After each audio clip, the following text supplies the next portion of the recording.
How bad is this fraud? This is the worst fraud in human history. How have Somalians gotten into the system to fraud the American taxpayer? They have hundreds and hundreds and hundreds of fraudulent companies set up, and they're sucking billions of dollars out of the state of Minnesota. And how have you seen the weaponization of the word racist and Islamophobe take power here? Here in Minnesota, potentially the largest fraud to ever happen in America is happening right now, as billions of dollars has been laundered and funneled and given to Somali-ran businesses here inside of Minnesota, all across the state. I'm here in Minneapolis right now, and I'm meeting with a man who's been doing his own research for years, as he's been speculating this fraud, as he's seen it blatantly inside of his neighborhoods and the areas that he calls home. This is an interview with a man who has done everything possible to expose the fraud. And now let's get into the interview. What's the need for $2.25 million for a daycare? How come they said this building was closed?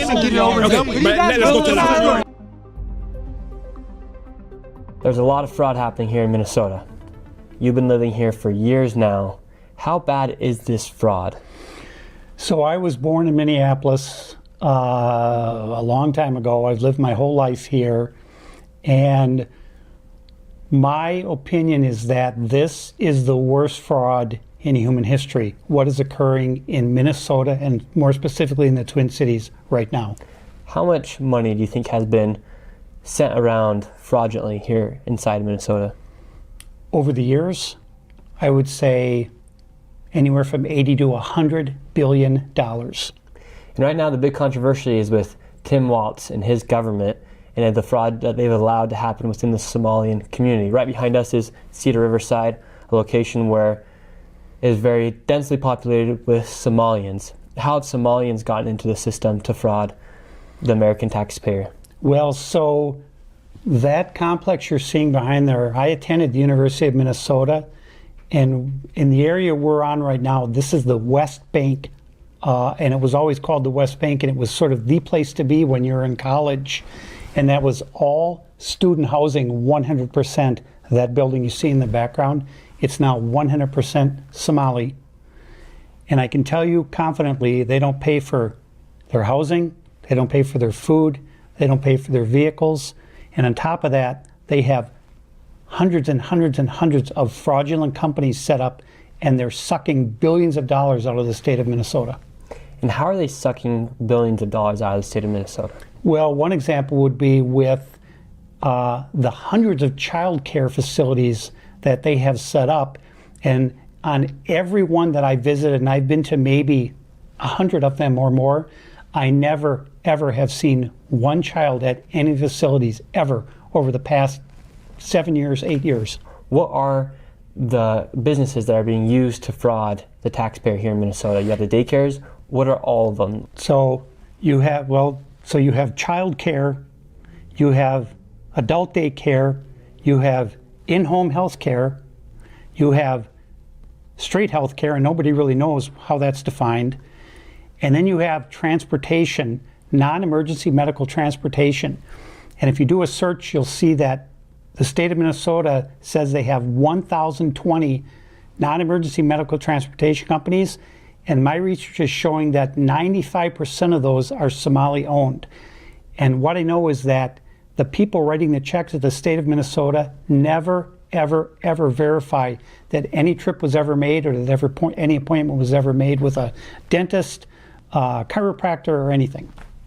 And so these people are able to start up these businesses and then immediately get funds from the government?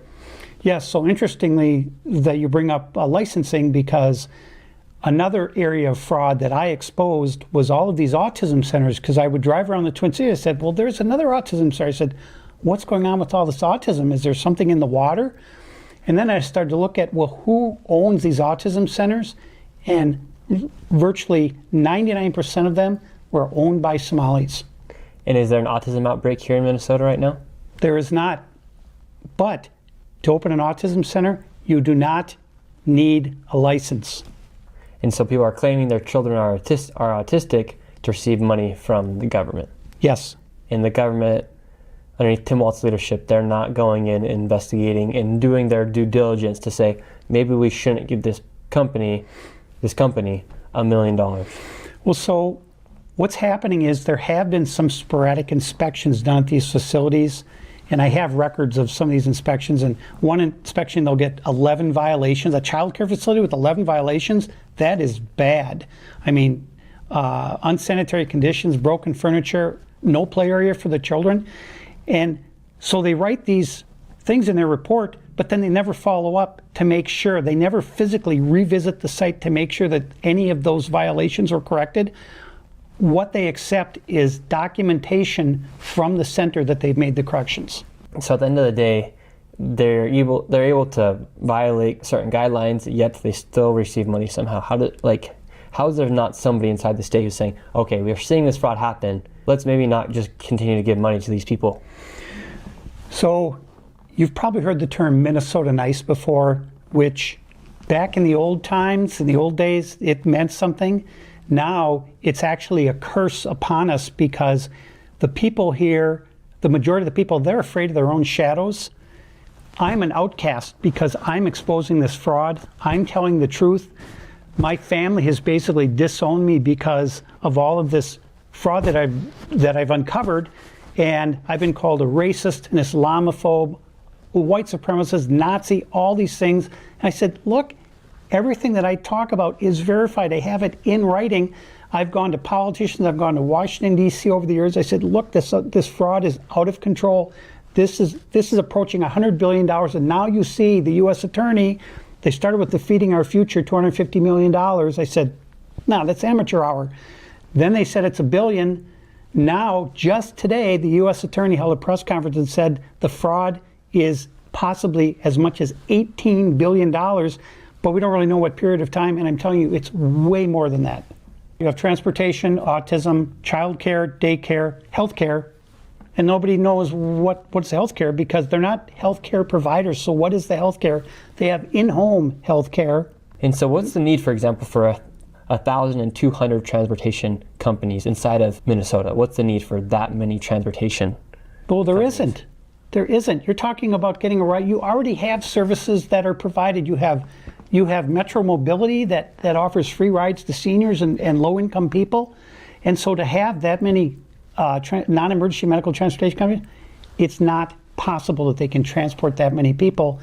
I have been to many of these transportation companies, and I've been time-stamping my photographs for a whole year at one facility in Minneapolis, and those vans in that parking lot have not moved 1 inch in an entire year. They're all still sitting there. And so when you think about it, you have, with the transportation companies, you have the adult care centers.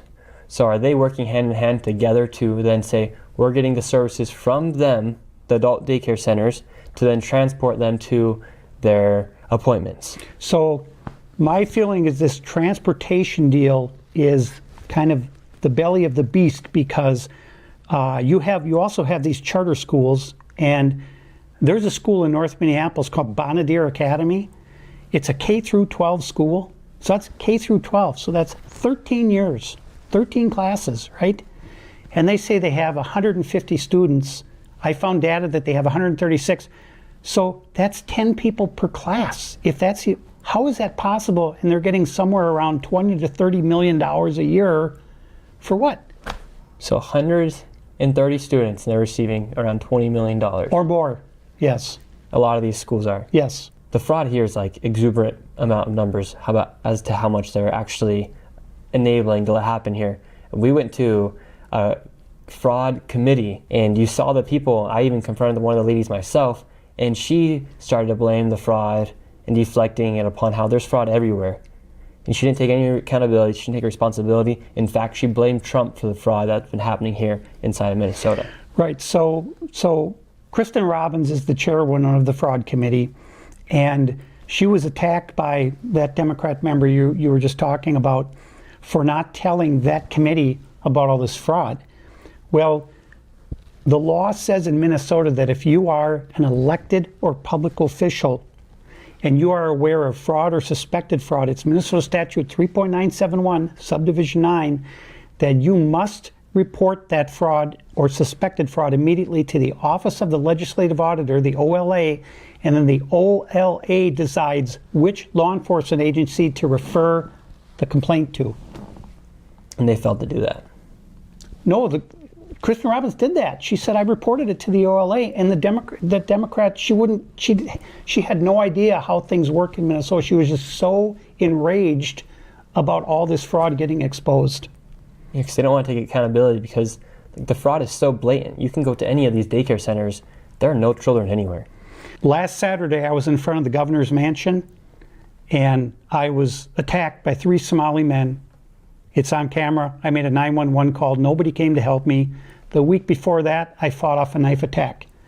And these people are very violent, and people are afraid of them. The police are even afraid of them. And the police chief is out there telling the public, if you see an ICE agent, call 911. I mean, it's insanity. It's just pure evil. I mean, it's... Now, let's directly talk about the Somali population, because, for instance, you get attacked by 3 Somalians, the police don't come, they're told to call police if they see ICE. How come Somalians have been able to get such a strong foothold here inside of Minnesota, specifically here in Minneapolis? The reason is that the Somali community is a closed community. What I mean by that is they do not talk to outsiders, and they are ruled with an iron fist by the Somali mafia. And one of those guys is the guy who just got convicted of $7.2 million of fraud, a unanimous jury verdict, and Judge Sarah West overturned the verdict. I couldn't believe it. That was my discovery of all that fraud. I'm the one who got that guy brought before the jury, and then they find him guilty and they let him go. And now you have Keith Ellison, who says he's going to appeal the verdict. Well, he's a Muslim. He's going to find a way to screw it up. So even if they are committed for fraud, that guy, he's committed for how much? 7.2 is what the unanimous jury verdict, 7.2 million. And then they just went ahead and released him. The judge overturned the verdict. He's walking free as we speak, still collecting money from the state. And it's federal money too. So we need the feds to come in here, because this is not all state money. There's federal money that's involved here, and it's way beyond anybody's imagination, the total amount. The state doesn't even know. The feds don't even know. And so, for instance, why would that judge bow down to the head of the Somali mafia here? What I can tell you is that it's a voting bloc, and what they say is, if you do something to go against our community, we're going to vote for, and they all vote together, and there's ballot harvesting, I've seen them do it, that we're going to vote for your opponent unless you do what we tell you to do. And so is it all purely for votes? Yes.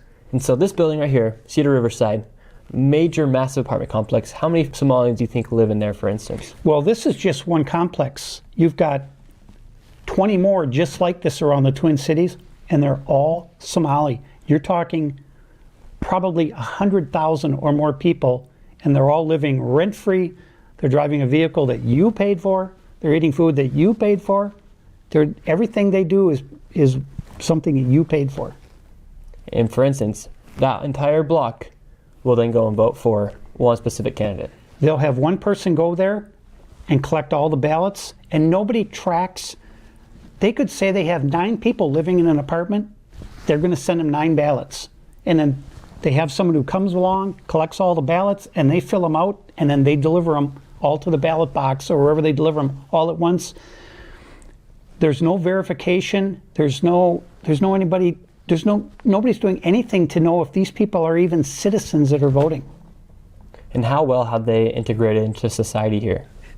Not at all. It's either you do things their way, or you're a racist or an Islamophobe, and you will be attacked. My life's been threatened many times. I've had people tell me, just stop doing what you're doing. They're gonna take you out. And I can't do it, because everybody says somebody ought to do something about that. I'm that somebody. I'm the guy who's doing something about it. And what led you to want to do this, where you're so passionate about it, where you've done your own investigation? If you were working for the government, you'd be called a whistleblower. Thankfully, you're a whistleblower in your own way, as far as you're coming out with the information, with the numbers. When we went to all the daycare centers, you had the numbers specifically as to how much money these people have been receiving at these daycares, and there wasn't a single daycare inside of the Minneapolis-St. Paul area that wasn't receiving at least $1 million. Yeah, so We hit 3 of the top, and so when you're talking about money going to the daycare, we were looking just specifically at CCAP money, which is child care assistance payments. And the one daycare we went to on Chicago Avenue that said they had 102 children, they got $3.6 million in fiscal year 2025. And in 2024, they got $2.8 million. And how many kids did we see there? 0. In fact, we didn't see a single child at any of the child care facilities. And that's the way they all are every single day.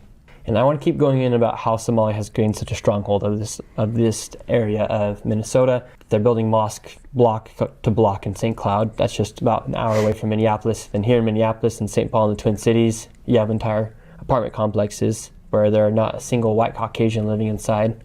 Right. And then you also have, I've heard in Rochester, it's pretty bad as well. But how did they come in and then expand to the point where they kicked out everybody from a college area to where the point where they have now the apartment complex? How have they expanded so much here inside of Twin Cities areas? It's because they all stick together. They all sing the racist Islamophobe mantra over and over and over. They'll lie, they'll say you assaulted them, they'll do all these things until eventually they force people out. Right up the road from us is Palmer's Bar. It opened in 1906. I used to go there because you could drink when you were underage, and I went to the U of M, so hey, you could have a beer. And that place was legendary, and what happened was the residents who live in that building right behind us filed so many false reports against patrons of that bar and the bar itself that the city went to the owners of Palmer's Bar and said, look, you either shut down voluntarily or we're going to drag you through and we're going to make you spend a lot of money and we're still going to shut you down. So that bar has been shut down, and now they're going to turn it into what? Another mosque. So they push out what used to be Minnesota staples, such as Palmer's Bar, and now that bar is turning into a mosque. There's a mansion over on 24th and Park Avenue, historic building. They bought that. They're turning that into a mosque. They're building another brand new mosque not far away. And it's like you're in a dream and there's something really bad happening to you and you're screaming and all these people are walking by and nobody hears you. That's what I live every day. That's my life every day. But I'm committed to doing what I can to end this. I just want it to stop. And how have you seen the weaponization of the word racist and Islamophobe take power here? It's incredibly powerful, and all I can describe it as evil. It is an evil that has taken hold here, and it's permeated all of our society. And the people in Minnesota, they just want to stick their head in the sand and pretend it doesn't. Somebody will do something about it. They don't have to do anything, or it's not going to affect them. And they don't. In their mind, they want to redecorate the upstairs bedroom when there's a massive crack in the foundation that's allowing all this water and dirt and everything to get in there. And they're worried about the upstairs bedroom. It's insanity. And real quick break from the interview to tell you guys about the sponsor of this video, Opus Clip. What used to just be an AI editor has now become the most powerful AI growth tool for creators and businesses. Over 10 million creators and businesses have started to use Opus Clip, and it's helped them gain over 60 billion views. It's super simple to use. All you do is you upload a YouTube video or upload a video into Opus Clip, and it'll come out tons of viral videos for you to then choose from. I even had my friend start using Opus, and he had just around 100 followers, and within a few videos, he was able to get a video to 30,000 views. And Opus Clip just came out their new AI Editor 3.0 that comes with smarter auto framing, better virality scoring, and new captions.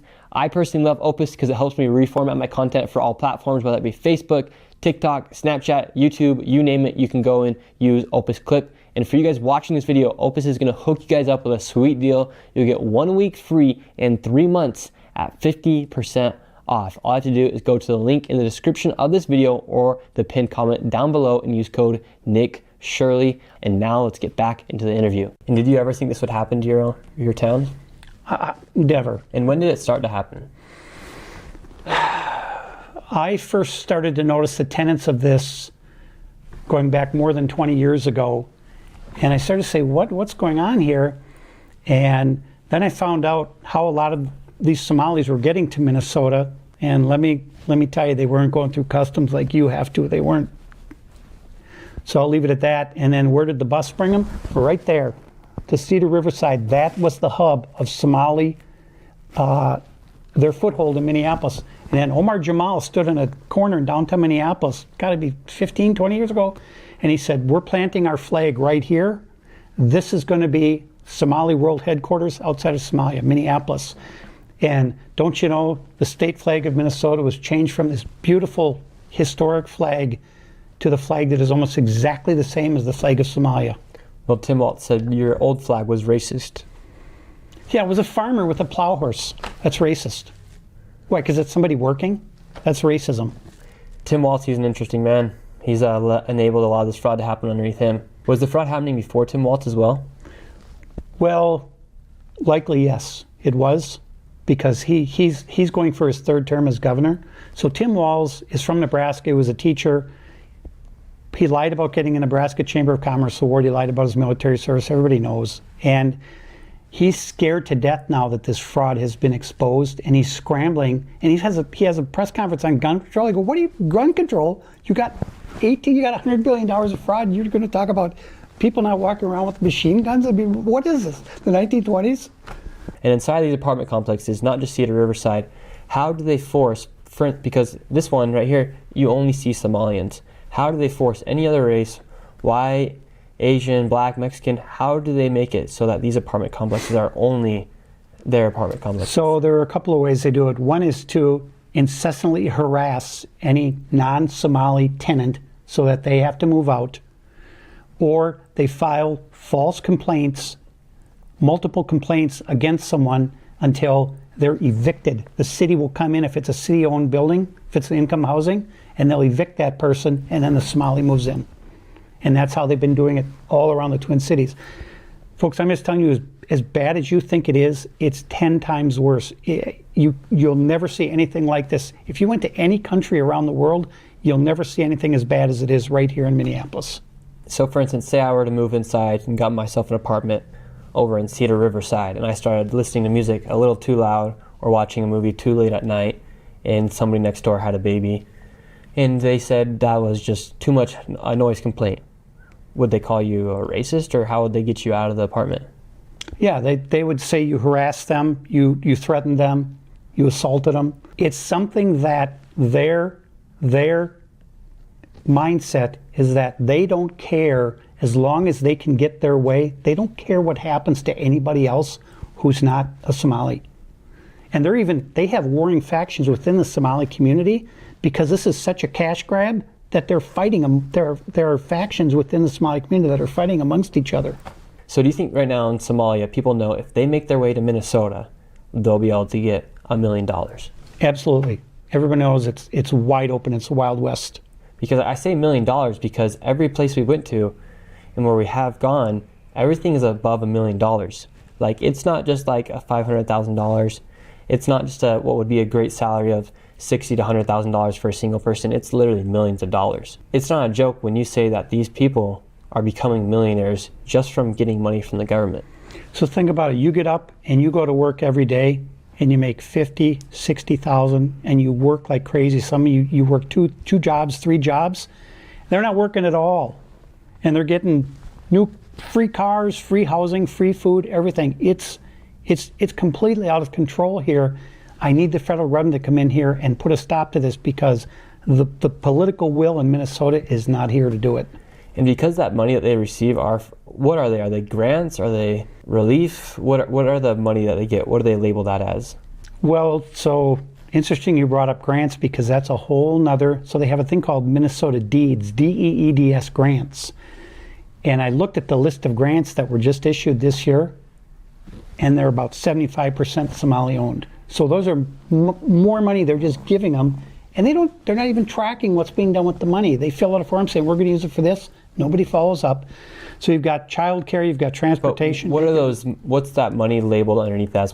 Say, for instance, when $1 million is sent to a childcare, is that money labeled as what would it be? Well, it's a number of things. It's CCAP, which is childcare assistance payments. It's SNAP benefits. It's learning. So they separate it as learning. So we're a learning So we're not just a child care, we're teaching them something.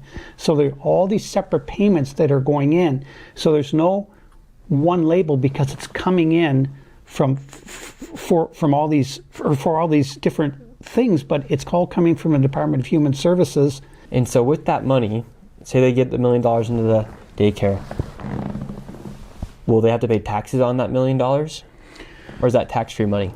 Well, so what's funny is that KSTP just came out and published a story that said Somalis are the economic engine that's driving Minnesota, that they paid $76 million or something in taxes. I just laughed. I said, what? They're an economic benefit to Minnesota? But that's what I'm fighting every day, is a media that is completely on the Somali side, and I don't understand why people have this mindset. It's evil. We're trying to fix our state, and you look at the long game on this. You say, well, what is the end result of this? The end result of this is that this becomes Somalia. I mean, they already planted their flag here. Essentially, They literally have planted their flag at the Capitol. It's a flag of Somalia, literally. But do they pay taxes on that money they receive from the government when they get sent to their daycare, when they get sent to their adult daycare, when they get sent to their transportation companies? They're paying a different rate, if they're paying any at all, and a lot of it is being redirected. So there's stories that they're funding al-Shabaab, and so this money typically doesn't go directly back to Somalia, the money they send back. They'll send it through Saudi Arabia, they'll send it through Kenya, because then it's not a direct link from the Somalis here back to Somalia, so they're routing it through a third party. So that's a whole different thing about them funding al-Shabaab and terrorist organizations. But I want to get to my point, is that money that they are getting from the government, will they eventually pay taxes on that, or is that just tax-free money essentially? I don't know. I can't get any of the tax records from the state. Because, for instance, if me or you make $1 million, we're going to be given 40% back to the government. At least if you live 40%. here, you're going to pay probably 50%. Yeah. So yeah, if they get $1 million, none of they aren't getting taxed on that, most likely. Especially if it's as just a loan, not even a loan. It's just money that they're giving to the daycare to take care of. It's not government benefit. To my understanding, it's not considered income. Yeah. Because it's an assistance payment. And so that's why they are doing all these businesses that are based off of assistance for daycare, for adult daycare, for transportation, because they're getting money for these companies. You can label them as assistance versus being for profit. Correct. That's exactly right. And let's talk about al-Shabaab and the money that's being allegedly sent to these terrorist organizations in Somalia. Spoke to a man who, he's also a whistleblower, who used to work for the police department inside of the airport. He said every single week, literally millions of dollars worth of cash would be funneled through the airport, through TSA here in Minnesota, at the Minneapolis airport. How are they moving the money from Minnesota, from the taxpayer of Minnesota, back into these Somalian-run businesses, into the hands of people like al-Shabaab, who are linked with al-Qaeda? So anyone who travels knows that if you have over $10,000 in cash, you're going to get stopped by TSA, and they're going to want to know, where did this money come from? And if you're a couple traveling together, they're going to combine the money that you're carrying and say, okay, what is the total amount that you're carrying? And I talked with a TSA agent who worked at the Minneapolis airport, and there was a Somali man who came through with 2 suitcases. And he put on his declaration that he had $750,000 in cash. And so the TSA agent said, whoa, wait a minute here. And so they took him to a secure room. They opened up the suitcases. Sure enough, $750,000 in cash. And so she called the police. The police came, and then the officer said, well, I've never had this before. This is such a large amount of money. He said, where'd this money come from? The guy said, I don't have to tell you, I don't know. And so he called his superior, and the superior said, okay, I got to make a call and get back to you. And then he called him back and said, you got to let him go, because he declared the money. He goes, no, we can't let it. So they're not even verifying where these funds came from. And so how deep does this go? How many people are involved? How bad is this? Yeah, because I mean, how does somebody acquire $750 in cash? For instance, you can't even go to the bank right now and ask them for $100,000. You'd have to go through a big process to get that much money in cash. The only way that they could be acquiring this much money is through running a daycare, for instance, where they're literally receiving anywhere from $1 million to $3 million. And so one thing to keep in mind is that Somalis will not pay tax, because tax is something that is reserved for them to impose on others. So they will not pay tax. So when they're buying these $1 million homes and these brand new SUVs and going to Costco and loading up their carts, they're paying with cash, or they're using their EBT card, which is typically loaded with $5,000 a month. So on top of, it's like pouring syrup on top of chocolate. I mean, where does it stop? So they're using cash instead of like a card, for instance, through Chase Bank. Well, they're walking into car dealerships with $100,000 in cash, 120. Here you go, I'll give cash. And these dealers are supposed to be reporting that to the IRS because it's more than $10,000, and they have to track where the money came from. And they haven't been doing that because why? And the guy's going to walk in and give me cash, and of course I'm going to take it. So there are a lot of people who are complicit in this fraud, and there are a lot of people who are going to be called to answer for what they've done. Now let's talk about people like Ilhan Omar and her influence here on the Somalian community. What influence does she have on what happens here? Well, she's a key reason that we have so many Somalis here. She was a big proponent of drawing them in because once she realized how loose the regulations were here on all of this money, this welfare money, this assistance payments, she started bringing the Somalis in, and they came in from all around the country. So not only were they coming from Somalia, they were coming from Texas and Florida, New York, and everywhere else, because the word went out, you got to come to Minnesota because it's open season here. And so that's why, and they're still coming here, and they're still gonna get money. And so Ilhan Omar is, I mean, she's the godmother of the Somalis. And so whatever she says goes. Yes. And you keep referring that Somalians don't move alone.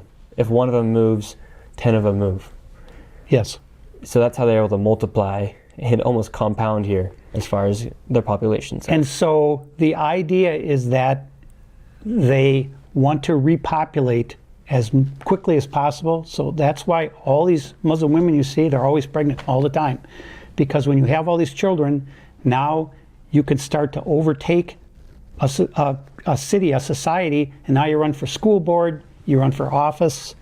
We had a Somali guy, I couldn't believe he didn't get elected mayor of Minneapolis, but Jacob Fry, who was elected mayor, he's even worse. He bows down to the Somalis, he tries to speak their language. It's embarrassing. And so these Somalis, they're Muslims, and Muslims are able to have 4 wives.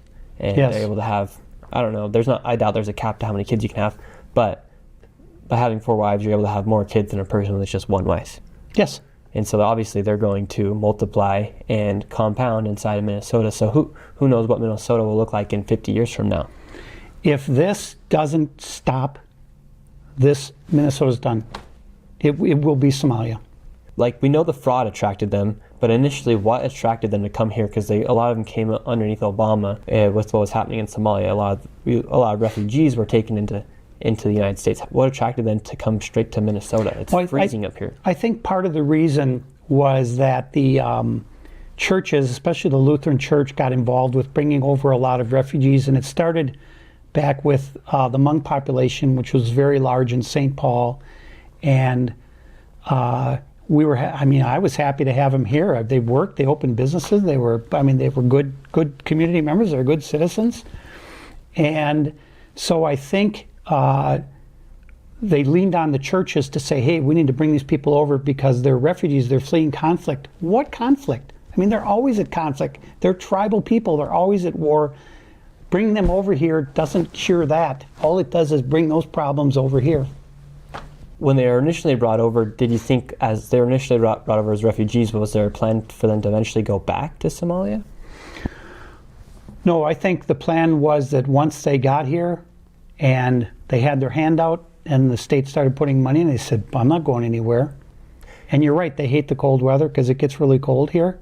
But when you're getting $1 million a year, you can live through the winter.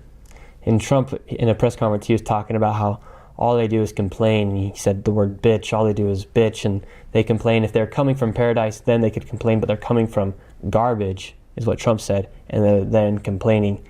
How come you think some people that fled a place that was so horrible now come here to the United States and they continue to complain and play victim to the point where they call, if you don't support what they're doing, they call you an Islamophobe or they call you racist, to the point where eventually everyone's kicked out of an apartment complex and it's full of just one race. Doesn't that make them racist? I can tell you why they do it. Because, so what is the penalty for a Muslim who leaves the Islamic faith? Death. That's the penalty. And so the idea of Islam is that the world is theirs, that we're invaders, that we don't have a right to anything, that Allah has created the world for them, and they're going to take it back. So there's a word in Islam called taqiyya, and it's a word that allows Muslims to lie, steal, cheat, do whatever they have to in order to further their goal of a world caliphate. And one of those examples I've seen personally is you go up to one of them and you ask if they speak English, and they'll say no. They'll even say they speak French instead. That's another area of fraud. Thank you for bringing that up. So they use that as a way to not speak with you, to pretty much not integrate, and then they complain that people can't communicate with them. Right. Well, like yesterday at Walmart, I couldn't even speak with the lady who was checking us out because she wasn't speaking English, and I had to put in my phone what I needed so that way she could read and then take me to where I needed to go. So this dovetails into yet another area of fraud, and that is the interpreter services. So when a Somali goes to the doctor, magically they forgot how to speak English, so they need an interpreter there. So the county brings in an interpreter at $100 an hour, minimum 8 hours, to interpret what the doctor is telling the patient. So that's another layer of fraud that nobody's even talked about or revealed. And it's millions and millions, hundreds of millions of dollars all on its own. Interpreter services. Yeah, because what percentage do you think of these people, especially if they were born here in the United States, they speak English, right? Like of course they do. They should not be saying, I no English. Some of you and then remember, the interpreter has to get to the doctor's office or the hospital. How are they getting there? The transportation company, and then they got to get back home. And that patient had to get to the doctor's office. How? Transportation. Kids got to get to school. How? Transportation. That's why I said the transportation is the hub of, really, I think, all of this. So basically what we're talking about between all these fraudulent businesses, the daycare, the autism centers, the adult daycare, the home services, and then the transportation, and then on top of that you have it looped in with them going eventually to the doctors for translators to be paid by the state. That's exactly what's happening, yes. The county or the state is paying for an interpreter or translator every time they go. And when they go to have a baby, they didn't speak English, so the translator will sit there, and if they're there for more than 8 hours, then it loops back into another 8 hours, so it's 16 hours as a minimum.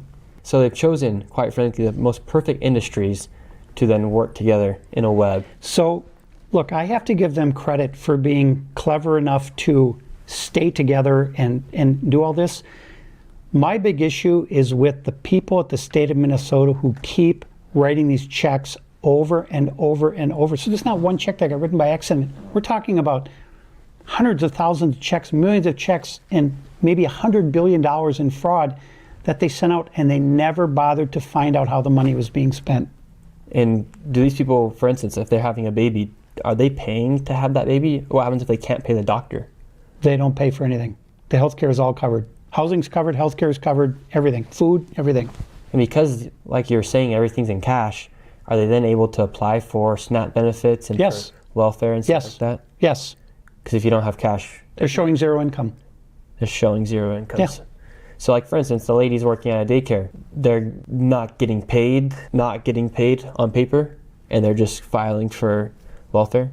Right, so what happens is you have payments from the federal government, you have payments from the state, you have payments from the county they're in, and you have payments from the city they live in. So all those things, that's why I said this is $100 billion. It could be $200 billion. It's such a big number, you can't wrap your mind around it. It's like, how did this happen? You can't really blame the Somalians, because if you were in the same position, you'd probably do the exact same thing. Because you're hearing everyone receive millions of dollars, and that's why you need to really focus on the corrupt politicians that are inside of the Capitol that are allowing this to happen. I blame the politicians for allowing this to happen. And then the Somalians, it's morally wrong for them to be doing this, to be frauding the people. Well, again, it's not because Takia allows them to do this because it furthers their goal of a world caliphate. I mean, that's the bottom line. That's what they're after. So by enabling them to, they're able to justify this morally, because if they receive all this money, they have all this stuff, they have a good base, they can then continue to grow Islam. Right, and so what's really sad from my perspective is Franklin Avenue here in Minneapolis was always very heavily American Indian occupied. Indian health boards there, their opportunity centers there, their community centers there. The sidewalks even have Native American symbols in them as you go along, in the concrete as you go along, and that area has been totally co-opted by the Somalis. It's a Somali takeover, quite frankly. And so they're spreading out Minneapolis, St. Paul, St. Cloud, Rochester, Owatonna. It's going throughout the entire state of Minnesota. I'm waiting for them to really take over Duluth. They haven't done that yet, but they're up there. And when we're talking about Islam as well, because that's intertwined with the Somalians, because the majority of them are members of Islam. They're Every Muslim. one of them. How much are you seeing Islam grow here, the influence of Islam and the Quran? How are you seeing people convert as well?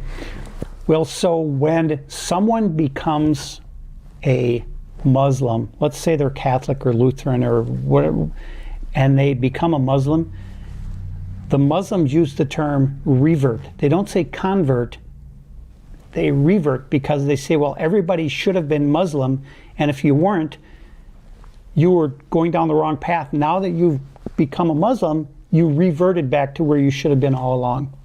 And are you seeing a lot of people convert to Islam? I hear stories. I mean, I don't know of anyone personally who would do it, but it's ironic that there's snow out there, because this is like this giant snowball that's rolling downhill, and I feel like I'm the only one here trying to stop it. I'm going, you help, help, help. And it's just insane. It's insane. And let's get into some of the paperwork you have about the fraud. You have all the paperwork. You've done your own internal investigation. You even came up with charts. Well, we can start with one of the child care facilities that we visited was called Mako Childcare, M-A-K-O. Well, interestingly, there are two child care facilities located at that same address. There's Mako Child Care, and there's another one called Mini Child Care. And between the two of them over the last 3 years, they've gotten about $8 million in 3 years between the two child care.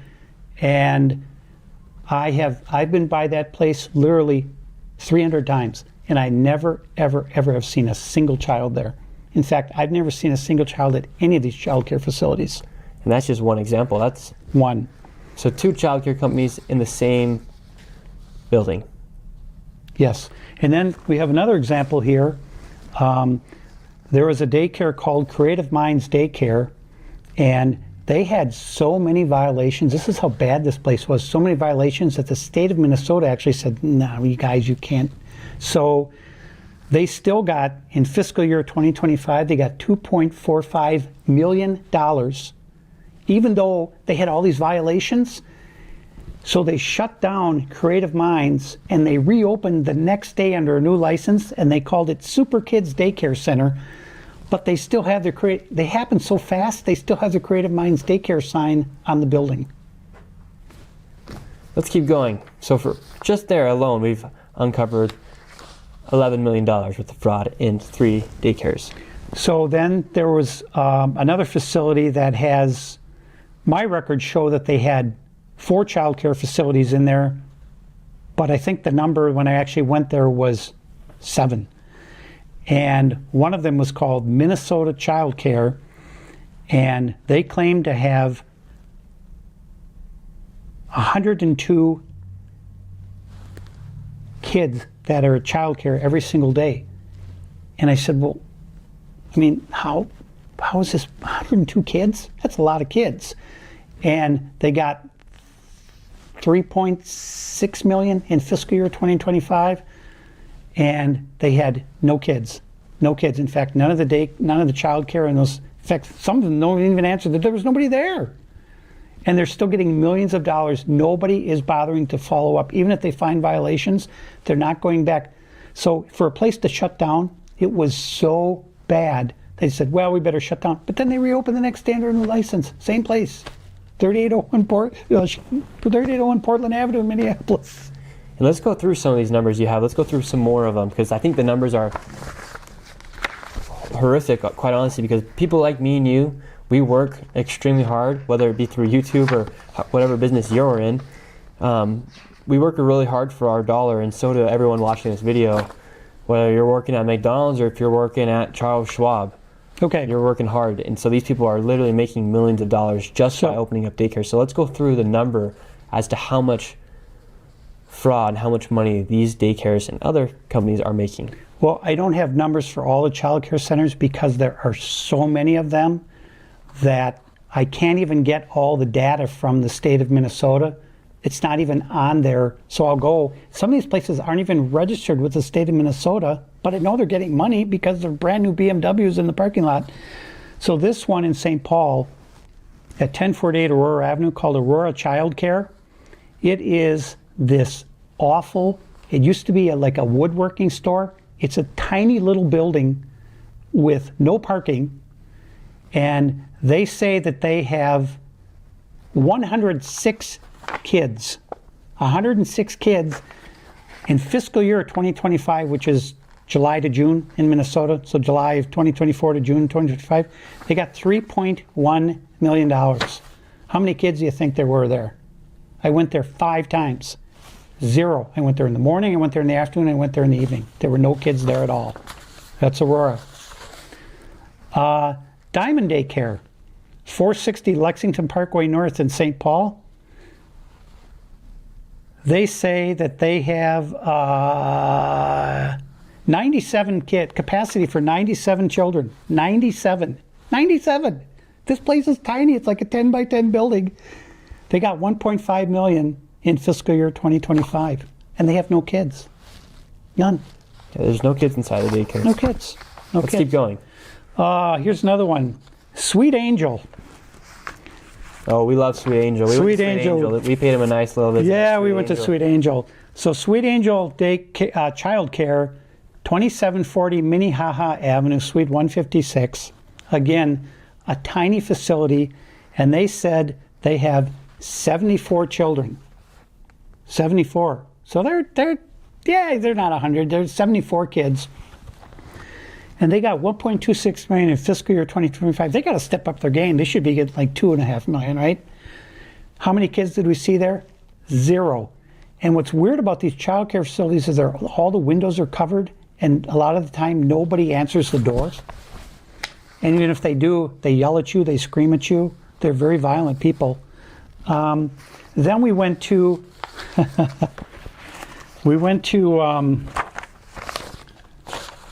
the Learning Center where they had the sign misspelled. And what's interesting, when you go to these child daycare centers, all of the windows are completely blacked out. The doors are locked. What's the door doing locked if you need to bring your child into a daycare? Doors are completely locked. The windows are completely blocked out. And these are not even like nice aesthetically looking buildings. These look like they're industrial buildings for warehouses. Every single child care that I've been to has been in an industrial or commercial building with no play area for the kids, or some of them have some ramshackle novelty stuff outside. But you can see, I go there now, there's no footprints in the snow. There are no kids playing there.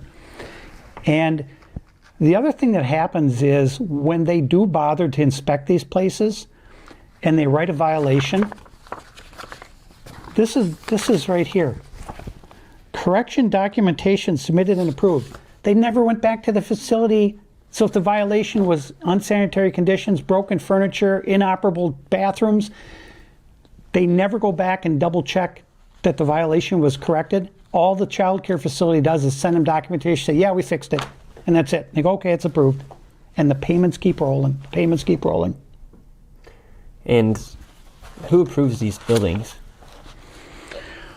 Well, so... Because, for instance, where I'm from, we don't have daycare centers every block.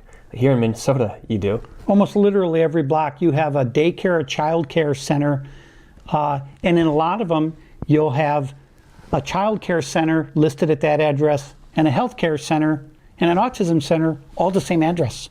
And you go, well, it's like a 12 by 12 building. What do you got, like 300 people? I mean, how is it possible? It's not. It's all fraud. It's total fraud. What I'm telling you is that Somalis do not send their children to childcare ever, not once. It violates their faith. Because would they trust another woman or another man with their children? Absolutely not. Absolutely not. Let's keep going. Let's find some more fraud, because the fraud here is insane. I'm not joking when we say this is the fraud capital, and this will be one of the largest fraud scams ever to happen in America. In the world. In the world. It's that bad. So people literally in Somalia right now are probably getting on their phone right now messages saying, "Come to Minnesota, you can get millions of dollars." So there's another agency at play here that is helping this fraud stay on steroids, and it's the Minnesota Department of Children, Youth, and Families. And this fine woman is the leader, Tiki Brown. So this is a source of more money. It's also this nonsense award that they give these childcare called Parent Aware. It's a banner with a star on it. Oh, it's a Parent Aware award. And I said, I've never heard of that before. So I started to look it up. Yeah, it's a program she put together, and it's only given to Somali childcare facilities. It doesn't mean a thing. There's no reason for it to be there. It's more nonsense from the state of Minnesota. And do you have any more numbers right here? It's kind of fun to see how much fraud's actually happening, because it's actually unbelievable. I've got numbers for probably, I don't know if it's 50 of the child care. There's so many of them that I can't even get all the data. So what I did, if I can deflect over to the transportation, because I go back to this transportation being the hub of all this fraud, because it's all connected through the transportation. So I'm trying to collect the data on over 900 of these non-emergency medical transportation companies, and the data is so overwhelming and so hard to get, I had to hire a computer specialist to write a program to extract the data, and he's up to 298 companies right now. He said it's so convoluted the way this is put together. When this dust settles on this transportation, this is going to be in the billions of dollars, billions, and nobody verifies any of these trips were ever made. Because if you're driving around Minnesota, we drove around the highways, we spotted about 4 of the transportation vehicles going, because they have a number on the back of all their cars that's not the license plate number. There was not a single person transporting anybody. No. I've seen thousands of these vans drive around the Twin Cities, because there are hundreds and hundreds of these companies. I've never, ever seen a single passenger in any of these vehicles, and they're all minivans, or the majority of them are minivans. And when we're talking about fraud, fraud is fraud. A crime is a crime. It doesn't have to do with the race. It doesn't have to do with the religion. It's just the fact that fraud is fraud, and a crime is a crime. It just so happens to be that the Somalians are working hand in hand with the government here, committing the fraud and allowing this crime to happen on the taxpayer citizen here who's paying a fistload of money to the government. Exactly. So not only are Somalians guilty of fraud, but the people who are writing the checks are just as guilty. In fact, they're more guilty because they wrote the checks. Exactly. And so this doesn't have to do anything with someone being a racist or Islamophobe. It's just the fact that fraud's fraud, and you don't like paying your state taxes here knowing that it's just going potentially back into the hands of a terrorist organization like Al-Shabaab in Somalia. Well, if this continues, the Somalis are going to own every single building in Minneapolis. And there will be literally 500 mosques here. And now let's talk about Tim Walz. Do you think Tim Walz will be going to prison for this?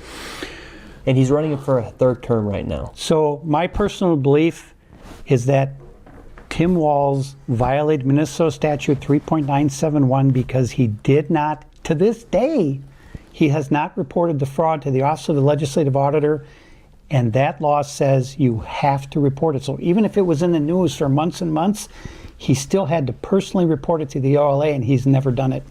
And why would Tim Walz know about the fraud but not report it? So, because again, the Somali community all votes in a block, and he needs their votes, because if you got they don't know how many Somalis are here. They say 80,000. I said it's way over 100,000. So they're all voting together, and that's a big number. And he's terrified of this racist Islamophobe label, and I don't understand it. So do you think it's all due to political correctness that this has happened? Yes. And we've seen what's happened in Europe as they've let in a lot of countries from Northern Africa, the Middle East. Numbers of rape have gone up exponentially. The safety of their towns have gone up. The Christmas villages are gone down. New Year's celebrations have gone down in places like Paris. And I've been to some of these rallies myself in the United Kingdom, for instance, and I asked Tommy Robinson, the man leading this, in a separate occasion, how come this was able to happen? He said, well, because of political correctness and the fear of being called racist, it's so bad that we allowed our daughters to get raped. And here, maybe people aren't getting raped, but their bank accounts are, and their tax dollars are getting sent overseas to fund terrorist organizations. And this is just another component of what happens when people are too afraid to speak out due to the fear of being called a racist. So what's been happening in Minneapolis, and again, there's an area by the university right over there, University of Minnesota, called Dinkytown. And again, it was a hip spot when I was in college. You went to pizza there. I mean, you kind of hung out there. And there is nobody who will go there at night because of the violence and the attacks, the robberies that have happened there. And these are Somali gangs who are doing this. And you know that's the case because they have cameras everywhere. And they say, oh, well, we know they had hoodies on. We don't have good footage. You know exactly who they are. They're smashing windows on cars over here. And I think it's a culmination of not having to work and not having to pay for anything. Well, what are you going to do all day? Go out idle hands. You would almost feel like you're invincible if you're living here as a Somalian, knowing that, okay, my dad, he's getting millions of dollars from running this fake daycare center, and then I'm also able to go and commit a crime. If someone says anything, I'm going to call them a racist, and most likely whoever's writing the claim or the judge, because our king of the mafia here who got caught for $7.2 million of fraud, and they just let him go. So maybe if I go bash in the window and steal that person's purse out of their car while they run to Starbucks, I'm probably not going to get charged. So I'm pretty much invincible. Let's just go out and do this while we have our idle hands, while nothing else is going on. So I went to Catholic grade school. In fact, I went to Annunciation where that terrible shooting happened last summer. Those kids were killed. And when you misbehaved in Catholic school, you got the ruler, you got a whack, you got a slap on the wrist, you got an ear twist. I mean, these were, so you grew up pretty straight. It was pretty strict. And here there are no shackles because they have no fear of the consequences. And when a guy just convicted of $7.2 million in fraud is let go, that sends a signal to the entire Somali community, you can do whatever you want. Yeah, because I mean, if I was a teenager, especially if you're a teenager, you're not an adult, so you can't get charged as an adult. But if you know that people aren't getting in trouble for things like fraud, like if you know your dad's out there committing and making millions of dollars and he's probably laughing about it at the dinner table, if you see that old lady with the money or the lady with the purse and you go and steal, and you know the police aren't going to do anything. Right now the police won't even they're telling people here in Minnesota if they see ICE, call 911. So you know that the police is on your side, which is going to enable you to act in lawless ways because you might as well. Yeah. And that's very worrying for a lot of people, and people need to understand, like, this is not a thing where you get called a racist or if you get called an Islamophobe. A crime's a crime, fraud is fraud, a spade is a spade. Yeah. And if something's happened, you should be able to call it out for what it is. So Nick, it just flashed into my mind the name of that daycare we went to where the sign was misspelled. It's Early Learning Center, but they didn't spell the word learning correctly, so it's Early Learning Center, and that sign has been like that for 9 years, 10 years. And when we were there, that gentleman who worked at the restaurant right there in that same building came out because that woman thought we were ICE, and she was screaming, ICE, ICE, ICE. So the guy came out to see what was going on. And we said, oh, well, we're just trying to talked to someone at this childcare, and he said, what childcare? I said, well, right here, early learning center. He goes, oh. I said, well, how long have you worked at the restaurant? 8 years. Well, how many children have you seen here? None, never. We went to the nail salon across the street that directly faces the childcare, the early learning center, and said, well, how many kids do you see here? I said, what kids? No kids. We never see kids. How many people do you think are just living life, like similar to that one guy outside of the daycare center who's been living there for 8 years? He didn't even know that was a daycare, and he's never seen a child in there. How many people do you think, how many Minnesotans do you think are just living day to day, going about their life, not knowing that millions of dollars are being funneled through fraudulently every single day? So, fortunately, I kept at this. I started sounding the alarm years and years and years ago that this was happening. And finally, I started to get some traction, and now it's out in the news, and now we get the U.S. Attorney involved. That's all my groundwork, all that fraud. I uncovered all that. And again, had I been a state of Minnesota employee, I'd be a whistleblower. I'd be entitled to $1 billion. I don't care. I don't want the money. I don't want fame. I just want it to stop. And do you think it will stop, or what will put this to a stop? Well, we're at a fork in the road right now, and we either go this way, which is the destruction of our society, literally the destruction. I'm not being pejorative or using rhetoric. The literal destruction of our society, or we stop this and we say, look, you either assimilate, this is America, you become part of our culture, you can have your own faith, you can do all that, but you become part of our society, or you get out. Do you think they will assimilate, or where do you think this will actually go? They will never assimilate. And again, one of the women Tuesday when we went to the childcare, she screamed, we're American citizens, we're American citizens. Well, the reality is there's a difference between being an American citizen and a naturalized U.S. citizen. There's a big difference. Because a lot of these people have been here for 20 years. A lot of them are first generation born Americans. But for those that came underneath Joe Biden in the past 4 years, or those that are naturalized, they very well could get deported, right? Well, so... especially those that came underneath Joe Biden. For how many more people did you see come into Minnesota when Joe Biden opened up the borders? Is that a lot? 10,000, 20,000. I mean, just it's been a mass influx. And they've been here for, at this point now, they've been here probably 4 years. They probably had a baby. Therefore, they have an anchor baby here. And it's going to be a lot harder to deport somebody once they have that anchor babies, yeah. Maybe 4, 5, 6, 8, 10, who knows? Mm-hmm. And so do you think the only option is either they assimilate, which you don't believe is possible, or for them to get deported? Yes. What one do you think will actually happen?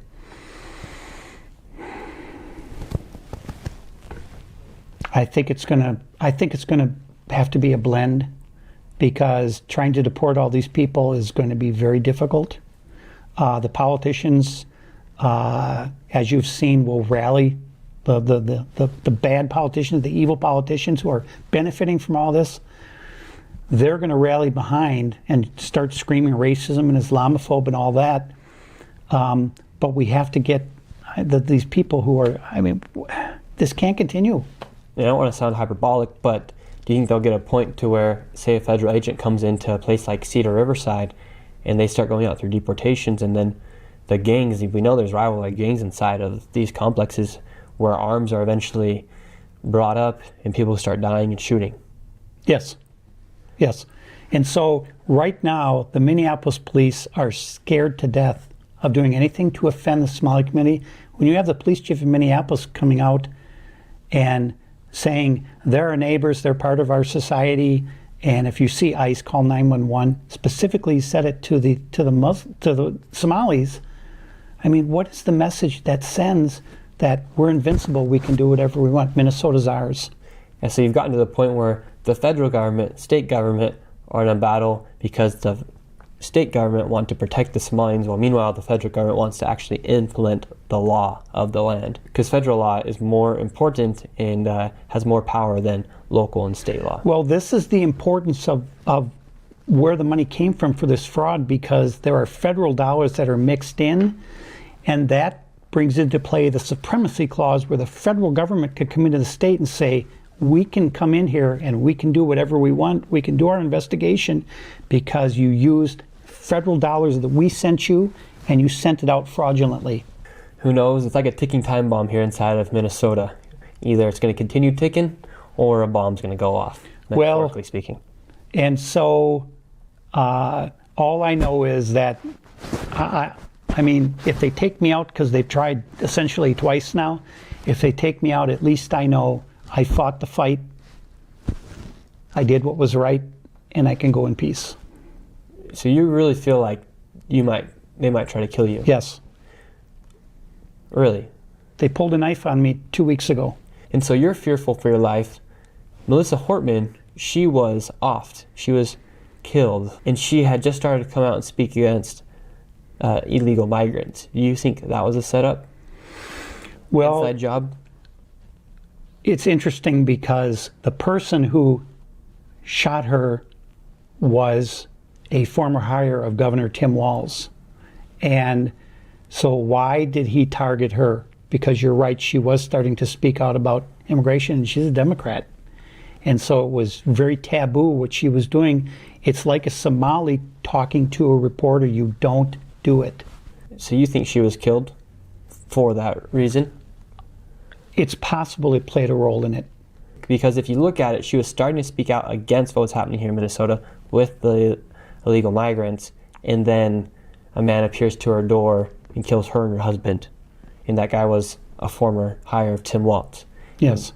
This fraud had not been exposed until it started to get exposed, and then you saw Tim Walz literally say that he knew about it. He should have said something. Essentially, those weren't exactly his words, but he knew about the fraud happening, and this lady was killed by a Tim Walz hire. So the answer to what's going to happen here in Minnesota is going to be determined in the next gubernatorial election, because Tim Walz is running for a third term. And if the people of Minnesota elect him to a third term, I'm done. I can't do this anymore, because that will signal the end of Minnesota, literally. And it will signal the end of your protection as well, because this will just continue to go. I mean, for God's sakes, I was in front of the governor's mansion and I was attacked by 3 Somalis. They had 100 cameras and nobody came out. They have a security detail at the governor's mansion.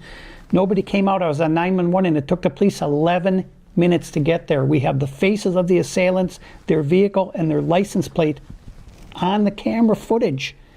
And I just today now requested, because I haven't heard from the St. Paul Police Department, I requested the camera footage from the governor's mansion, the police report, and the 911 transcript. And do you think born and raised Minnesotans are going to be able to outvote the Somalian population here? So my concern is that it used to be just in Minneapolis, and then it went to St. Cloud, and now it's in Rochester, it's in Owatonna, they're heading up to Duluth. And so it used to be your only concern was how are they going to vote in the city here? Because once you get outside the Twin Cities, it gets pretty conservative out there. I mean, they're not happy about what's going on, and all these wishy-washy politicians, most of them are from the Twin Cities here, and I mean, I don't know, but it can't continue. It has to change. And is there any last message you'd like to give to the people about the fraud? Look, this fraud has spread now. We've heard about it in Massachusetts. We heard about it in California. This is ground zero for the fraud. And what I'm telling you is you can't sit around and say, that's terrible. Somebody's got to do something about this. You have to do something like I've been doing it here. You have to put yourself out there. You have to be the one to make the change. You can't sit around and wait for somebody else to do it, because it's not going to get done. Well, God bless you, and thank you for your time, and thank you for the work you've done to Thank you, expose Nick. the fraud. Thank you for your time.